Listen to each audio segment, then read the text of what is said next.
we're moving right out of Babylon, and we're grooving to our Father's end.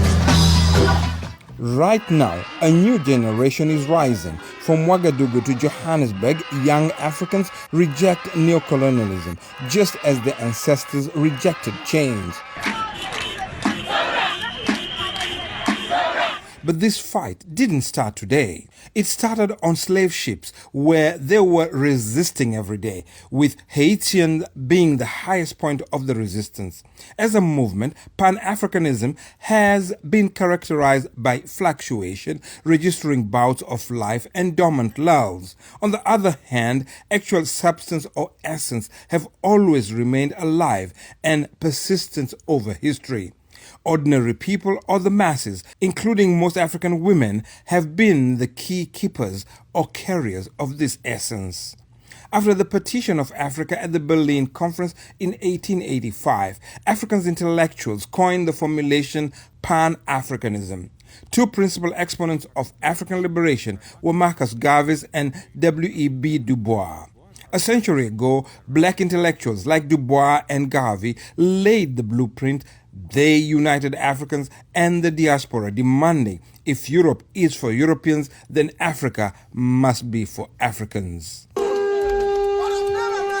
Africa, unite, 'cause we're moving right out of Babylon, and we're grooving to our Father's end.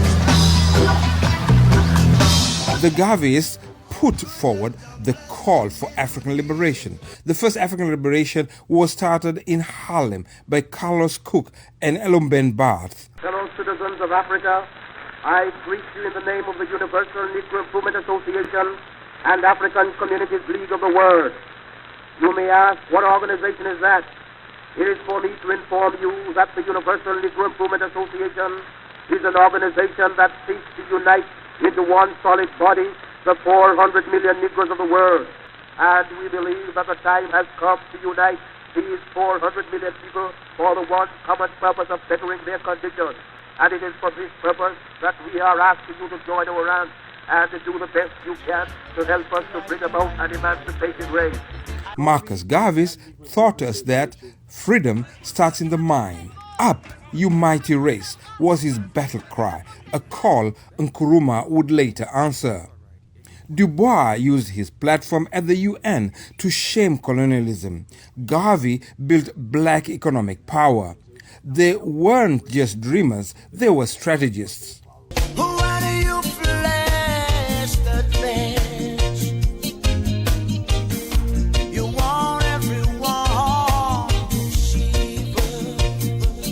By the 1960s, the battle moved to the continent. African leaders like Nkrumah, Nyerere, and Haile Selassie took Garvey's vision and made it policy.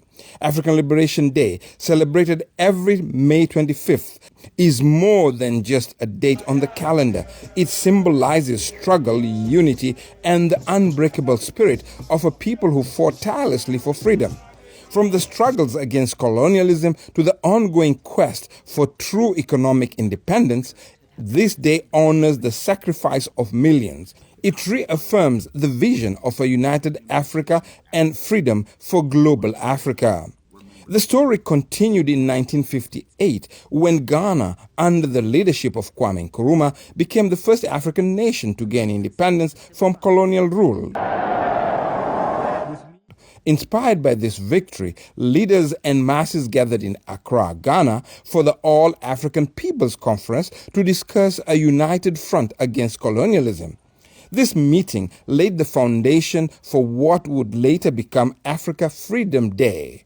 At this point, one of the leading African leaders, Lumumba, was introduced to the global Pan-African struggle by Abdurrahman Babu and Pan-African Freedom Movement for East and Central Africa, PAFMECA.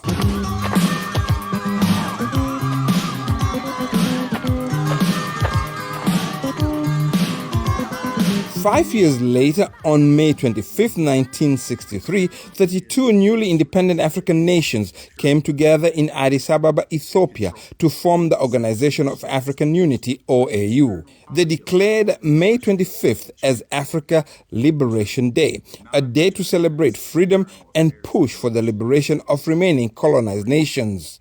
They agreed to establish OAU's Liberation Committee to support the armed struggle for liberation. The spirit of Africa Liberation Day fueled movements across the continent and the global Africans. We are saying one Africa, Amanda. From the streets of Harlem to villages of Zimbabwe, people stood in solidarity, demanding an end to oppression. The climax of the struggle was the fight of Kweto Kanavale. Nelson Mandela was released, ANC was unbanned, and Namibia gained its independence. Cuba and Caribbean countries stood firm with their African brothers and sisters for the fight for liberation. Mama Africa, to everyone, all African leaders, just make we unite and come together in one. I stand here clothed in the spirit of the battles of Adwa, conscious that it was that battle within 24 hours that shook the confidence of the powers of Europe, but inspired the people of Africa and the children of the African diaspora that good would prevail over evil and light over darkness, but only in the context of our unity. I stand here conscious that it was that battle that forged the beginnings of Pan-Africanism that eventually led to the movement for independence and the destruction of the colonial powers to give us not full development and power, but the first steps of political independence. I stand here conscious and buffeted by the dreams and works of the great Pan-African pioneers, and conscious that as a children of the Caribbean, we have long dreamt for the moment of unity with our brothers and sisters of Africa, a division that was secured by those whose success and survival depended on separation of us rather than on the ability for us to act as one common people.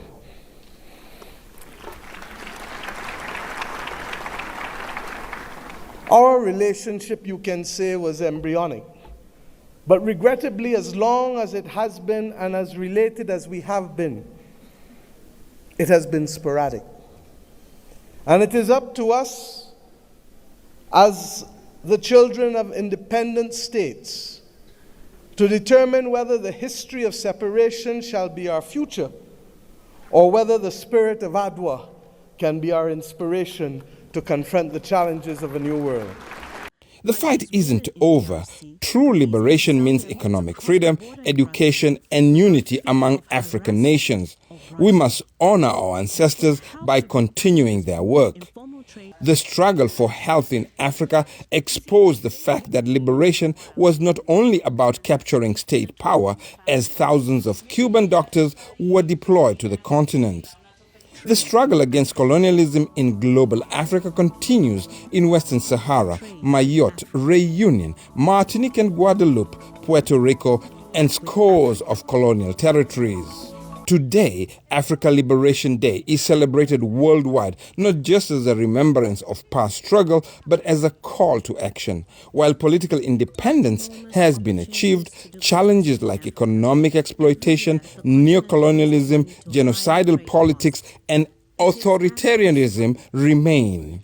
Manipulators from the EU, the United States, and countries from Western Asia are fueling division and continuing to plunder the continent.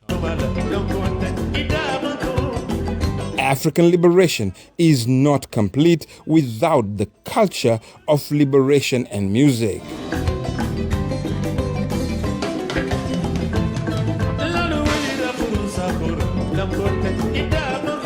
The dream of a united, prosperous Africa lives on.